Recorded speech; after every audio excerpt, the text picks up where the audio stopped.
Hey you guys, this is going to be a really quick video. I just wanted to sound off on something.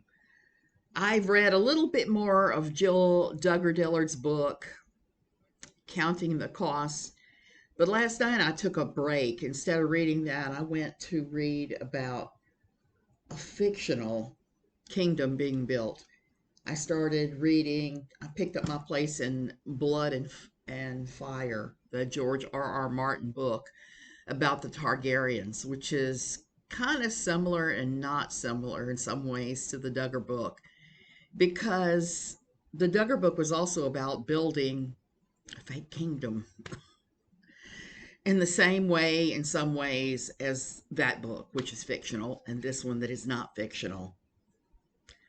Okay, if you know who I am, I'm Suzanne Titkamar. I used to write for a place called Pathos for 10 years, a column called No Longer Quivering that had to do with the quiverful evangelical world. It had to do with the whole silly evangelical, crazy world that I used to live in and beyond. One of the things that I found the most interesting about this book reveal, this book launch and reveal, is the people that are jumping on this and talking about it, okay? And some of them know what they're talking about and some don't. I'm going to explain about that in a second. Um, just let me say, don't bully anybody I talk about today. Please don't bully anybody, and these are just my opinions on this subject. What can I say? Everybody's jumping on this, and can you blame them? It is something that a lot of us in this world have been waiting for. The first book that exposes what's going on with the Duggars that's not complimentary and daddy driven. If we know anything about Jim Bob Duggar, I'm sorry, I'm almost itching here. I got to cover my ant bites. We have terrible fire ants here in Costa Rica. I get bitten on the regular. Um, Jim Bob Duggar likes to control everything. And this book is proof of that, if nothing else. Now, I was trying to listen to Fundy Friday's Jen the other day about the book, and she said something that's not entirely true. I guess it depends on how you look at it, okay? I'm looking at it as not entirely true. I'm sure Jen's looking at it as true. Others will look at it as true or not true or whatever. And it really, I think it has to do more where you're coming from and what you know about the Duggars. Um, what was it? She was talking about Jim Bob Duggar's reactions like a spoiled child when he was asked to give up some of the money that he had earned from the show towards the kids, pay the kids for their participation, the adult kids, pay them their wages, I think was how it was termed, the money they'd earned. Here's the thing, and I want to throw this out because this is really common in these father-led groups, where daddy is the final arbitrator of everything, and the kids with the whole umbrella thing, it's God, Jesus, father, husband, adult children and their spouses and their grandchildren and the children. When you are the great patriarch, not only are you going to be requiring people to bow to your wisdom or bow to your whatever. I'm sorry, I'm dressed for cleaning, not talking today. You're not going to let them anywhere near the money. All you have to do is look at in the book when Jill talks about the night before she married Derek, her father coming to her and said, "Oh, you got to sign these papers right now, new contracts, you got to sign it, it's just a formality, sign it, sign it, sign it," without reading it. And Jill said she trusted her father, so she signed it without reading it. Don't ever do that.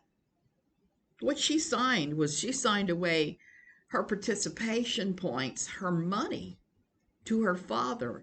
And I'm sure all of her adult siblings have signed similar contracts with daddy and TLC that say that only he gets paid. That is just vanilla wrong, of course. If you're over 18 and you are participating in a project like that, you should be getting paid. Jim Bob squeezes around that the same way he squeezed around not having to construct a Coogan account for his kids when they first started the show by declaring them all volunteers. Back when the show first started, he didn't do the thing that Mama June Shannon from Here Comes Honey Boo Boo was forced to do in Alabama. And many parents that are regular participants on reality TV are forced to do, which is set up a Jackie Coogan account for the child so that a percentage of the earnings, they're the child's, are identified as a child, because if the child is on the show, the child is not a volunteer, they're an active participant. So TLC forced June Shannon to set this thing up. June Shannon put the money for Pumpkin, for Chickadee, for Honey Boo Boo, and I think I'm missing a girl, but I don't watch that show regularly. I just kind of know what their nicknames are. So they forced her to do that, and others, but they did not force the Duggars. They allowed Jim Bob Duggar to do the sleaziest thing, which is declare his kids volunteers. Therefore, they weren't under any filming rules. They weren't limited to so many hours a day filming. They could film around the clock as long as they were volunteers and not active participants. So he did that, likely to get around filming laws and to get around putting the money in Coogan accounts for his kids. So he declared them volunteers. So while he is dancing on that line between legal and just tacky, why would we not think that he would continue that when the kids were adults? So therefore, none of that money is actually the kids. The children earned it. I mean, realistically, they earned it by their participations in the shows, but they didn't earn it, if you know what I'm saying. So when Jill and Derek were asking Jim Bob for money, he wasn't legally obligated to give them any. Now, should he have given them some money? Heck yes. He should have allowed them to negotiate their own contracts with TLC, just like he should have done all of his adult children like that. Shoulda, coulda, woulda. For me, the book is not a shocker. It just confirms everything that I've been thinking in many years about Jim Bob Duggar and how this show came about and how it was run on the cusp of what's legal and what's illegal. Jim Bob Duggar didn't do something illegal, but he didn't do anything that was actually good, moral, or right either. So I think it exposes who he is in his heart of hearts, which apparently is a miser that likes to make a lot of money. It's behavior of somebody who was raised in a family without much money. So I can't fault him for his motivations. I can fault him for his actions. So there you go. And that is also how he maintains his controlling interest as the patriarch, by handing out money, by handing out houses, by all of that. How many planes has he bought for John David?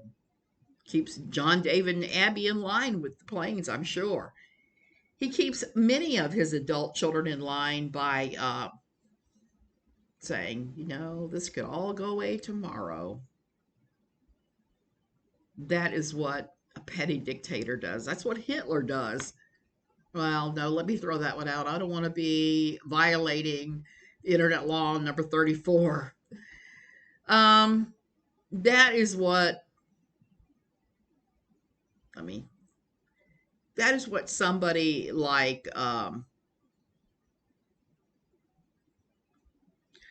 North Korea's leader might do, okay? Control everything, control the money, keep everybody poor and humble while they're living like a king. There you go. But I'm not sure how much kingship is going on with Jim Bob Duggar and Michelle now that the show is definitely off the air again because of Josh. And Jim Bob has had to outlay quite a bit of money in the defense of Josh. I'm sure that he is cursing himself now because that was money poured down a rat hole, quite obviously. If he had just had Josh go through sexual abuser therapy the first time he was caught, we might not be here now. We might not be here at all. But then again, this is Jim Bob Duggar. This is the Duggars. This is very likely we would be. So I can't fault Jen. I can't fault the guys at Behind the Bastards for their misunderstanding and ignoring of a few things about the Duggars and the Duggar scandal. But I can step in occasionally and say, hey, you missed this. And that's what I'm doing now. I'm saying, hey, you missed this. You missed the fact that this was all about control, that those kids didn't earn the money, not in a legal sense. And that is the carrot to the stick that Jim Bob uses on his kids. And should be illegal. All of them should turn around and sue him for the fact that they were forced to do labor without seeing any of the financial benefits of it. Okay, you guys, I'm going to go. Have a great day. I will return to reading the book and coming up with bits and pieces in a few days, but I need to take a break from this. It's very hard to read for me. It's very triggering. I've got a lot of stuff going on right now, but I'll be back. Love you guys. Thank you for watching.